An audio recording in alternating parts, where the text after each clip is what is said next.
I gave him a marriage ultimatum. Now I'm terrified of meeting his traditional parents. The $20,000 cultural journey that could make or break our future. It was supposed to be a simple conversation. Just two adults, 4 years into a committed relationship, discussing their future together. I had it all planned out. A romantic dinner at home, his favorite pasta dish, a bottle of wine we'd been saving for a special occasion. The setting was perfect for what I thought would be a straightforward discussion about timelines and expectations. I never expected that my casual, "So, when are you going to propose?" would spiral into the most expensive, terrifying, and transformative journey of my life. The ultimatum that backfired. 4 years, 3 months, and 17 days. That's how long Arjun and I had been together when I finally worked up the courage to ask about marriage. At 32, I was watching my biological clock tick away while my Instagram feed filled with engagement announcements, bridal showers, and baby photos. My mother had started dropping not-so-subtle hints about grandchildren, and my younger sister had already been married for 2 years.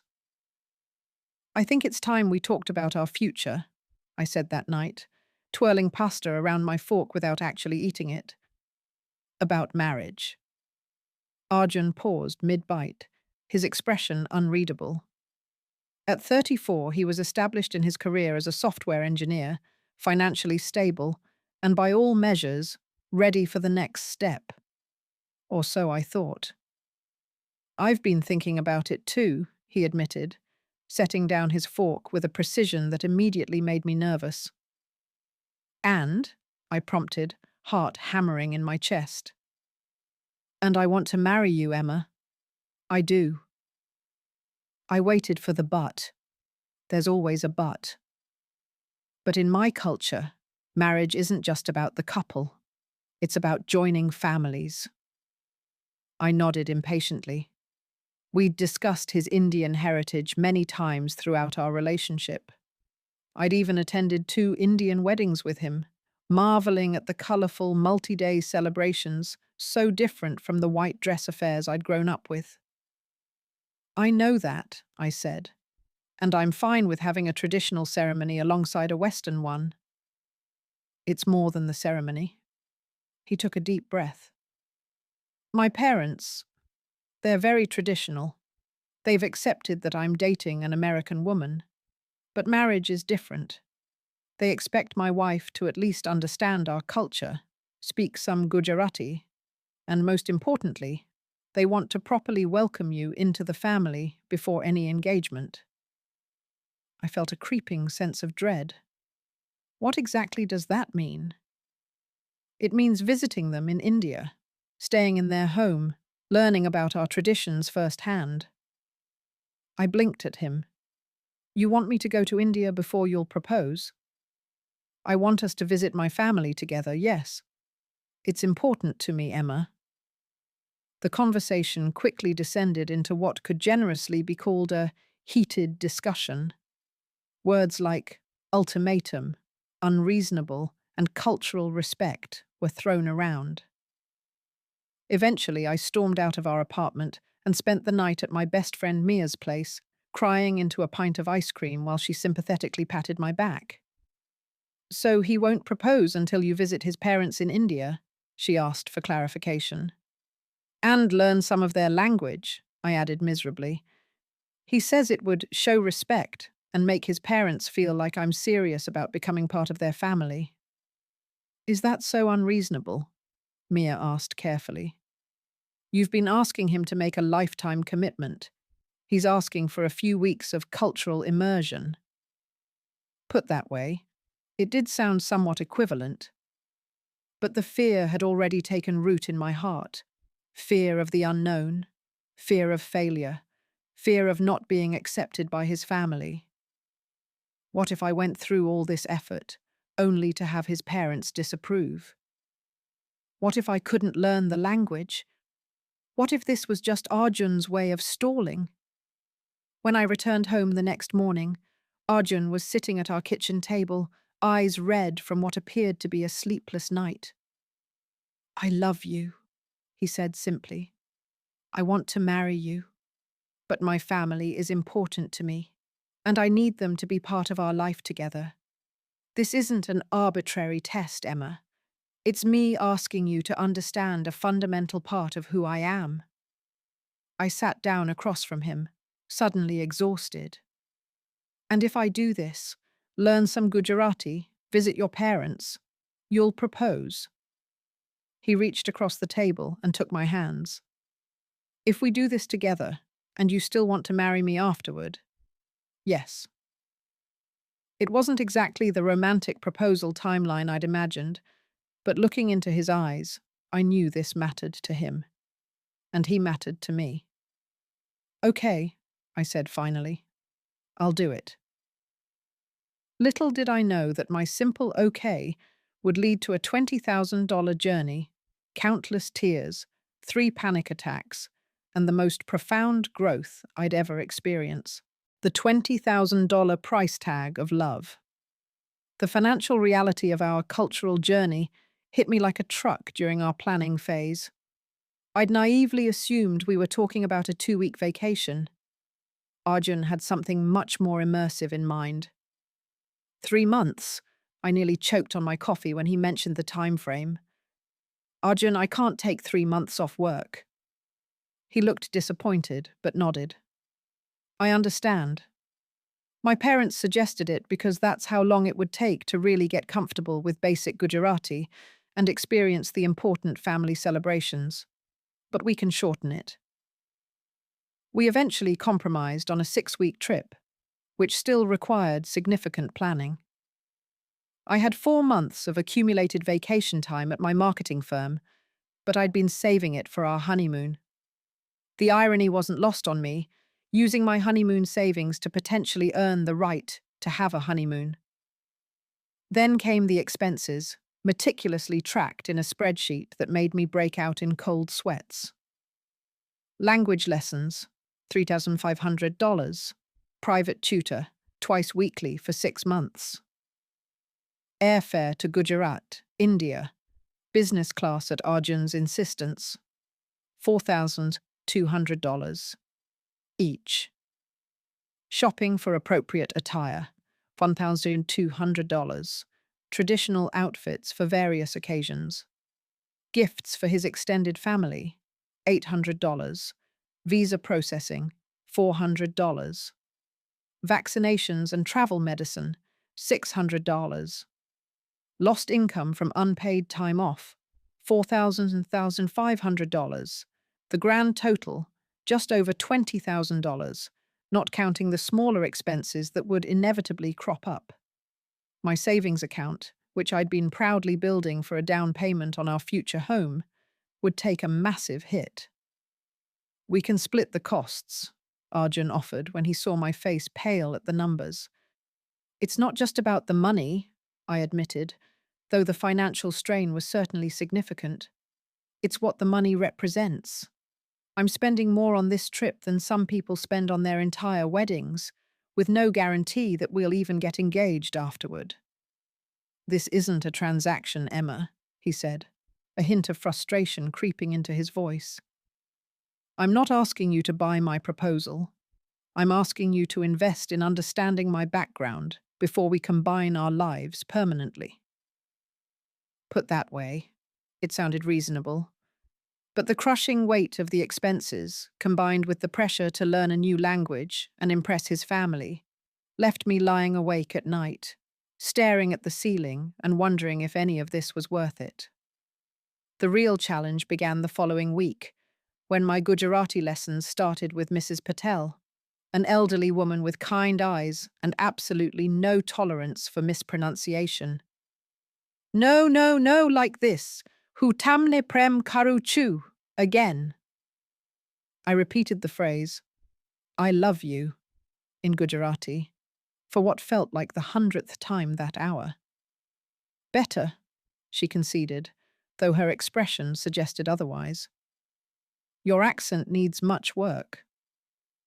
3 hours later, I collapsed onto our couch, my tongue literally sore from attempting sounds that didn't exist in English. Arjun brought me tea and sat beside me. How was it? He asked cautiously. Humiliating, I admitted. Mrs. Patel thinks I'm hopeless. She doesn't think that, he assured me, though his quick glance away suggested otherwise. The first few lessons are always the hardest. As the weeks passed, my life became consumed by preparations. Mornings were spent at work, evenings with Mrs. Patel or practicing Gujarati with audio recordings, weekends shopping for appropriate clothing or researching Indian customs. Friends started commenting on my absence from social gatherings, and my mother grew increasingly concerned about my stress levels. "Are you sure he's worth all this?" she asked during one of our rare phone calls. "Marriage shouldn't require jumping through hoops, Emma." "It's not hoops," I defended, though some days it felt exactly like that. "It's cultural respect." But as our departure date loomed closer, the financial strain and emotional pressure had taken their toll. My usually organized life was in chaos. My savings decimated, and panic attacks had become a regular occurrence. One particularly bad night, after failing to master the correct pronunciation of Arjun's grandmother's complicated name, I broke down completely. "I can't do this," I sobbed. "I'm going to embarrass you in front of your entire family. They're going to hate me, and you'll realize you've made a mistake." Arjun held me as I cried, his own eyes damp. "Emma, listen to me. My family will love you because I love you. The effort matters more than perfection." "Then why does it feel like I'm auditioning for the role of your wife?" I asked, the question that had been haunting me for months, finally escaping. His silence was more telling than any answer could have been. Terror in transit. The day of our departure arrived with alarming speed. Despite 6 months of preparation, I felt woefully unprepared. My Gujarati was functional at best. I'd packed and repacked my suitcase 17 times, and my stomach was a knot of anxiety. "What if they hate me?" I whispered to Arjun as we boarded the first of our connecting flights. "What if I do something unforgivably offensive?" "They won't, and you won't," he assured me, squeezing my hand. But I noticed the tension in his shoulders, the way he checked and rechecked our documents. He was nervous too, which somehow made everything worse. The journey was a blur of airports, airplane food, and fitful attempts at sleep. 26 hours after leaving our apartment, we landed in Ahmedabad, the largest city in Gujarat. The heat hit me like a wall when we exited the air-conditioned airport, the humidity wrapping around me like a blanket. "Ready?" Arjun asked, looking more at home than I'd ever seen him, despite the jet lag shadowing his eyes. "No," I answered honestly, "but let's do this anyway." His parents had insisted on picking us up themselves, despite the late hour. As we emerged into the arrival area, I spotted them immediately. An elegant couple in their early 60s, the woman in a vibrant silk sari, the man in a crisp white kurta. They looked exactly like the photos Arjun had shown me, yet somehow more intimidating in person. "Deep breath," Arjun whispered, guiding me forward. I had practiced this moment countless times. I approached his mother first, as was customary, and pressed my hands together in a respectful namaste. "Namaste, Patelji," I said carefully, using the respectful form of address we had practiced. "Hu Emma Chu, Tamne Madine, Kushi Tai." "I am Emma. Happy to meet you." Her eyes widened in surprise, then crinkled with what appeared to be genuine pleasure. She responded in rapid Gujarati that left me completely lost, but her warm embrace communicated what her words couldn't. His father was more reserved, but nodded approvingly when I greeted him in his native tongue. As Arjun hugged his parents, I felt a small victory. First impressions hadn't been a disaster. That sense of accomplishment was short-lived. The drive to their home in the suburbs of Ahmedabad provided my first real taste of India.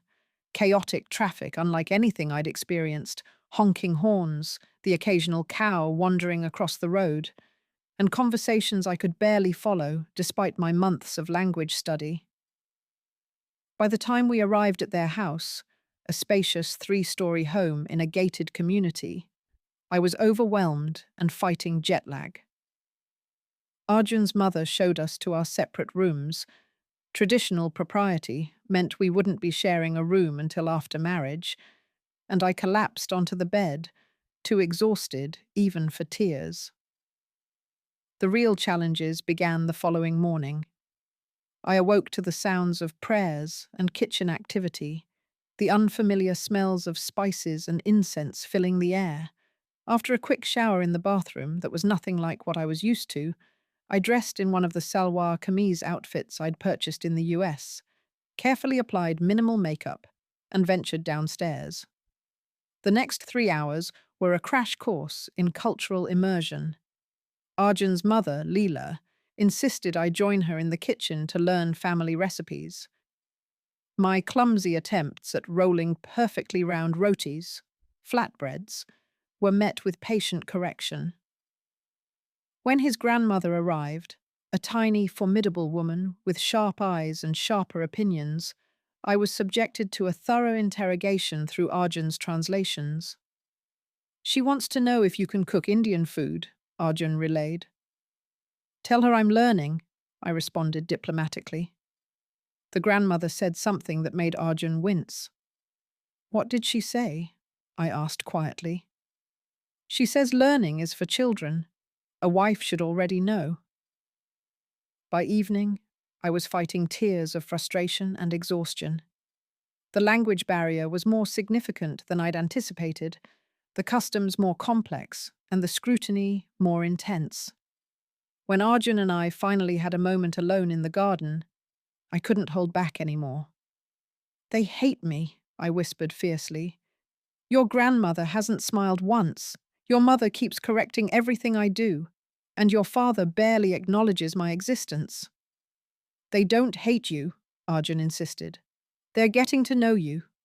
This is how it works, Emma. It takes time." "Time? We only have 6 weeks. At this rate, we'll be returning to America single." The fear that had been simmering for months suddenly boiled over. "Was this your plan all along? Bring me here knowing I'd fail so you'd have an excuse not to propose?" The hurt in his eyes was immediate and genuine. "How can you think that?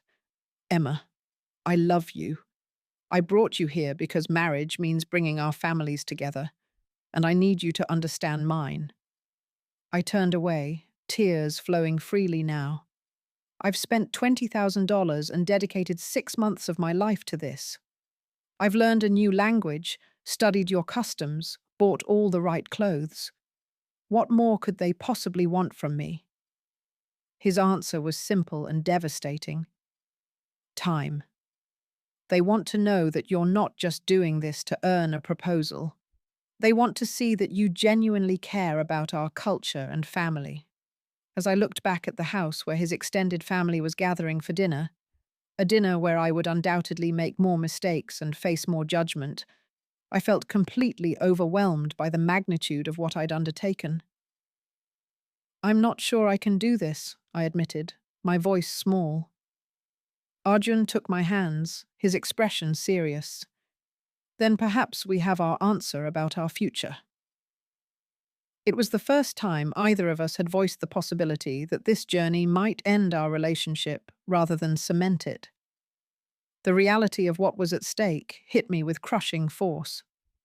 This wasn't just about a proposal anymore. It was about determining whether our love could bridge the cultural divide that suddenly seemed as wide as the ocean we'd crossed to get here. Cultural clashes and unexpected allies. The first 2 weeks in Gujarat were the hardest of my life. Each day brought new challenges, from learning to eat properly with my right hand, no cutlery for traditional meals, to mastering the intricate household rituals that Arjun's mother performed each morning. The language barrier remained formidable despite my lessons, and I often found myself nodding along to conversations I barely understood, smiling until my cheeks hurt.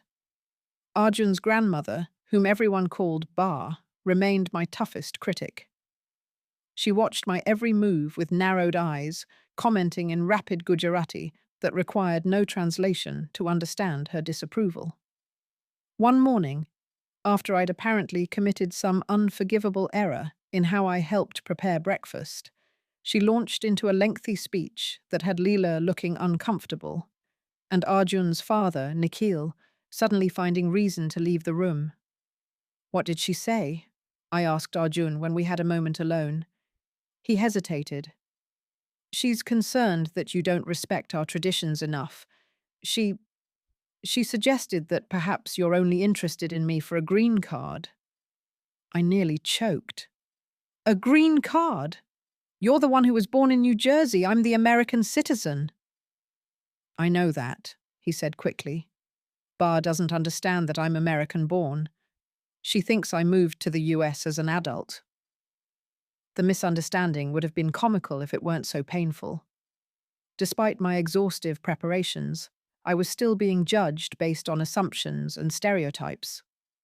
The turning point came unexpectedly during the third week, through Arjun's cousin Priya, a stylish woman in her 30s who had studied in London and returned to India to run a fashion business. "Don't let Bar get to you," she told me in perfect English, while showing me around the local market.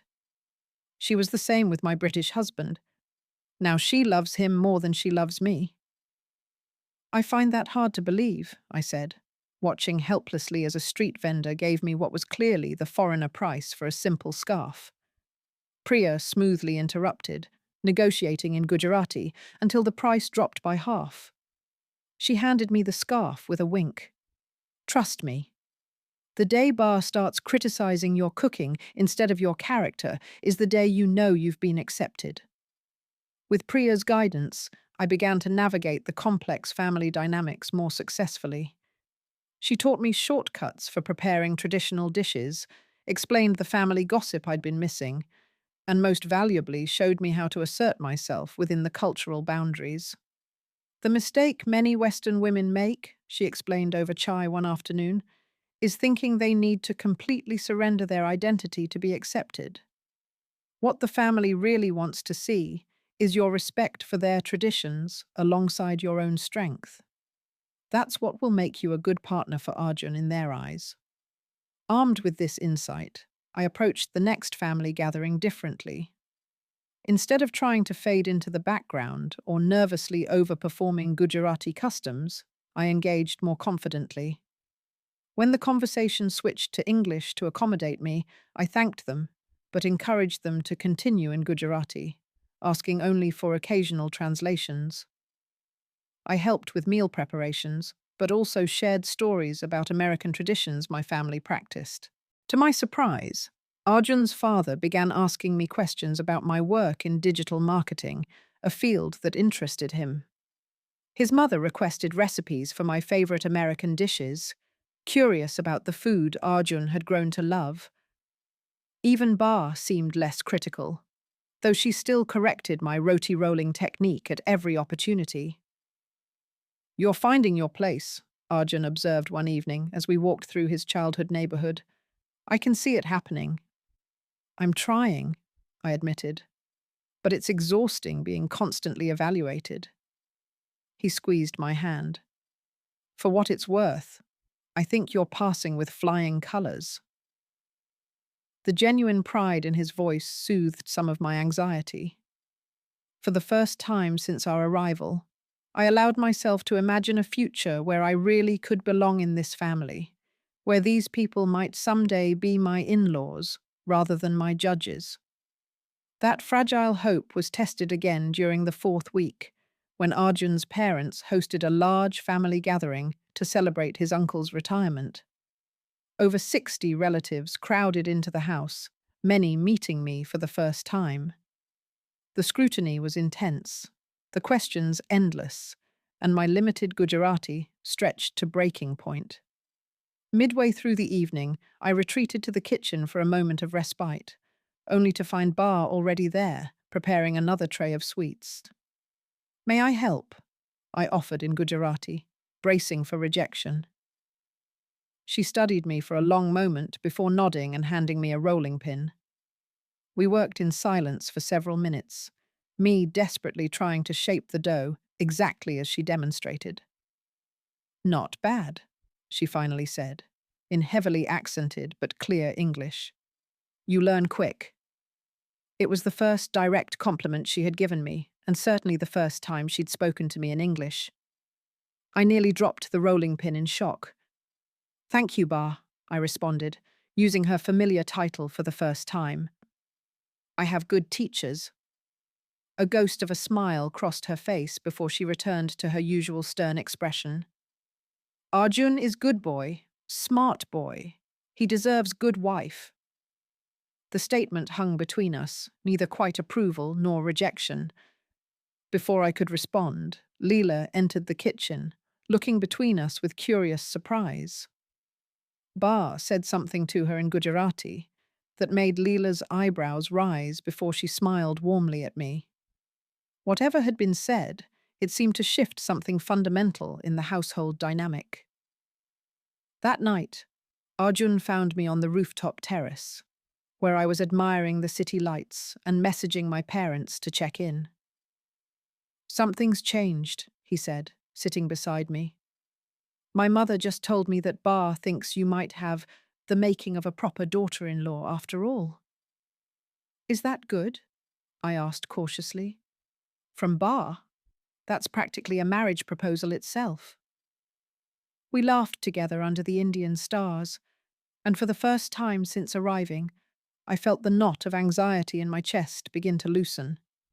Maybe, just maybe, this impossible journey was actually working. The unexpected test. As our 6-week visit neared its end, I had found a tenuous place within Arjun's family. I could prepare several traditional dishes without supervision. My Gujarati had improved enough for basic conversations, and I had even mastered the art of draping a sari for formal occasions. More importantly, I had formed genuine connections, shopping excursions with Leela, technology discussions with Nikhil, and even cooking lessons with the formidable Bar. "We should discuss our return plans," I mentioned to Arjun one evening, as we shared a rare moment alone. "Our flights are in 10 days. A strange expression crossed his face. "About that. My parents have asked if we would consider extending our stay for the Navratri festival. It's our biggest celebration of the year, and they'd love for you to experience it." My heart sank. Between the time off work and the financial strain, extending our trip seemed impossible. "Arjun, I can't. My boss has already been incredibly flexible. I need to get back." He nodded, disappointment evident. "I understand. I just thought, since you've come so far in connecting with my family." The implication hung in the air between us. This was another test, another hoop to jump through before he would consider proposing. "Is this ever going to be enough?" I asked quietly. "We've spent $20,000. I've taken 6 weeks away from my life. I've learned your language, cooked your food, followed your customs. When does it end?" "This isn't about checking boxes, Emma," he said, frustration edging his voice. "It's about seeing if you can truly embrace my culture as part of our life together. And have I not done that? What more do you want from me?" His silence spoke volumes. Whatever benchmark he'd set in his mind, I still hadn't reached it. That night, alone in my room, I faced the hardest decision of our journey. I could extend my stay, draining my remaining savings and risking my job security for the chance that Arjun might finally deem me worthy of a proposal. Or I could hold firm to our original agreement, potentially proving his unvoiced fear that I would always prioritize my American life over his Indian heritage. The next morning, I sought out Priya for advice. He keeps moving the goalposts, I explained, fighting tears of frustration. First, it was learning some Gujarati, then it was a 6-week visit. Now it's extending for festivals. Will I ever be enough? Priya considered this, her expression thoughtful. In our culture, marriage is seen as the ultimate commitment, not just to a person, but to their entire family and way of life. Arjun needs to know you're not just tolerating his background, but embracing it. I am embracing it, I insisted. But I have a life too, responsibilities, limits. Then perhaps, she said gently, the real test isn't whether you can stay longer, but whether you can be honest about your boundaries while still showing respect for what matters to him. Her words stayed with me as I sought out Arjun's parents that afternoon. Finding them in the garden, I took a deep breath and addressed them in my carefully practiced Gujarati. I want to thank you for welcoming me into your home, I began. These weeks have meant so much to me, learning about your family and traditions. Leela smiled warmly, while Nikhil nodded in acknowledgement. I wish I could stay for Navratri, I continued, switching to English to ensure I expressed myself clearly. But my work responsibilities require me to return as scheduled. I hope you understand that this isn't a rejection of your invitation, but a recognition of my commitments. I held my breath, waiting for their response. To my surprise, Nikhil spoke first. A responsible person honors their obligations, he said approvingly. This is a good quality in a daughter-in-law. Daughter-in-law. The term sent a jolt through me. Leela reached for my hand. We will miss you, but there will be many more festivals to share together in the future. Their acceptance of my decision, and the implicit acknowledgement of a shared future, brought tears to my eyes. Later, when I told Arjun about the conversation, he seemed strangely relieved.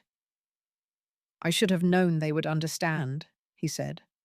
And truthfully, I was testing you, not to see if you would stay, but to see if you could balance respect for my culture with honesty about your own needs. That's what our marriage would require every day. Marriage. He'd said it so casually, as if it were a certainty rather than the question that had driven our entire journey. Does this mean... I left the question unfinished, afraid to presume. He smiled enigmatically. It means we have a flight to catch in 10 days. The journey home and what awaited our final days in India passed in a blur of farewell gatherings, shopping for gifts to bring home, and documenting recipes I had learned. Bar surprised me with a family heirloom, a small gold bangle that had belonged to her mother. For good luck, she said simply, pressing it into my palm. When the day of our departure arrived, the farewells were emotional. Leela held me tightly, whispering Gujarati blessings in my ear. Nikhil, usually reserved, embraced me and called me Beti, daughter. Even Bar dabbed at her eyes as our taxi pulled away. The journey home was quieter than our outbound flight, both of us processing the intensity of the experience. I wondered what awaited us back in our apartment, whether our relationship had been fundamentally changed by this cultural immersion. What happens now? I finally asked, as our plane began its descent into New York. Arjun took my hand. Now we go home, recover from jet lag, and see how we feel about everything. It wasn't the romantic declaration I'd hoped for, but I understood his caution. We had both been transformed by this journey and needed time to integrate those changes into our regular lives. The first week back was an adjustment. I returned to work, navigating questions about my extended absence and sharing carefully edited stories about my cultural experience. Arjun seemed distant at times, often on long phone calls with his family in Gujarati. The uncertainty of our situation weighed on me, but I tried to give him space, remembering Priya's advice about balancing respect with honesty. 10 days after our return, Arjun suggested dinner at the Indian restaurant where we'd had our first date. As we enjoyed familiar dishes that now carried new significance for me, he seemed nervous, checking his phone repeatedly. "Is everything okay?" I finally asked. "Almost," he replied cryptically. "There's somewhere else I want to take you after dinner." That somewhere turned out to be the botanical garden where we'd first said "I love you" 2 years earlier. As we walked through the illuminated pathways, memories of our relationship flooded back. The simple joys before ultimatums and cultural expectations had complicated everything. In a secluded corner near a reflecting pool, Arjun stopped and turned to face me. "These past 6 months have been a journey I never expected," he began. "When you first brought up marriage, I was afraid, not of committing to you, but of failing to bridge our cultural differences. I needed to know you could truly see and embrace all of me, including my heritage." My heart raced as he continued. What I didn't anticipate was how the journey would change me too. Watching you adapt, learn, and connect with my family showed me a strength and grace I'd always sensed in you but never fully appreciated. You didn't just tolerate my culture, you engaged with it honestly, maintaining your identity while respecting my traditions. He reached into his pocket and removed a small box. "My grandmother gave me this before we left. It's been in our family for generations." As he knelt before me, the reality of what was happening finally sank in. The box contained a stunning ring with a central diamond surrounded by smaller stones set in an intricate gold pattern that combined Western and Indian design elements. "Emma, you've proven you're willing to embrace my culture as part of our life together. I want to spend that life showing you how much I value all of who you are too. Will you marry me?" Through tears of joy and relief, I nodded. "Yes, yes, I will." As he slipped the ring onto my finger, a collection of glowing lanterns suddenly rose from behind nearby trees, illuminating the garden. I turned to see a group of figures emerging from the shadows, my parents and sister, alongside Priya, who had apparently flown in for the occasion. "They arrived yesterday," Arjun explained, as my family surrounded us with congratulations. "I wanted them to be part of this moment, just as my family was part of our journey." Later that night, as we celebrated with both present family and video calls to India, where his parents were ecstatic despite the time difference, I finally understood what our $20,000 cultural journey had truly been about. It wasn't a test to prove my worthiness. It wasn't about checking cultural boxes or earning approval. It was about creating a foundation for the life we would build together, one that honored both our backgrounds while forging something new and stronger than either alone. 6 months later, we celebrated our marriage twice. Once in a traditional Hindu ceremony in Gujarat, surrounded by Arjun's extended family, and again in a garden wedding in my hometown. As I prepared for the American ceremony, Leela helped me adjust my wedding gown, while Bar supervised with critical affection. "Not bad," Bar pronounced, inspecting the final result. "Almost like proper Indian bride." I smiled, catching Arjun's eye across the room. "Thank you, Bar. I had good teachers." The $20,000 cultural journey that had begun with an ultimatum had transformed into something priceless. Not just a marriage, but a true union of worlds. The fear that had haunted me, of never being enough, of failing to bridge our cultural divide, had given way to confidence that our differences would strengthen rather than threaten our future together. As we spoke our vows in 2 languages, wearing garments that honored both our traditions, I realized that the journey hadn't ended with Arjun's proposal. In many ways, it was just beginning. But now we would travel it together, navigating two cultures not as a test, but as the unique gift that made our love story our own.